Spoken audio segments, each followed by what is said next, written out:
مشکل وقت میں ہمیشہ دعا کریں، کیونکہ جہاں انسان کا حوصلہ ختم ہو جاتا ہے وہاں سے رحمت خداوندی شروع ہوتی ہے۔ اچھا اور سچا تعلق قائم رکھنے کے لیے صرف وفاداری کی ضرورت نہیں، اپنے آپ پر بھروسہ رکھیں۔ آج نظر انداز کرنے والے کل کو طلبگار ملیں گے۔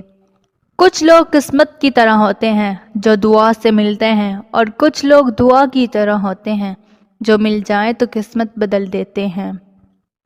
ماہرین نفسیات کے مطابق جب کوئی شخص آپ کو شدت سے یاد کرتا ہے تو یہ علامت ظاہر ہوتی ہے وہ اتفاقی طور پر تمہیں نظر آئے گا۔ اس سے اس کا تذکرہ کوئی نہ کوئی اتفاقی طور پر تمہیں سننے کو ملے گا۔ اس کا تمہارا پیچھا نہیں چھوڑے گا، وہ بار بار تمہاری آنکھوں میں آئے گا۔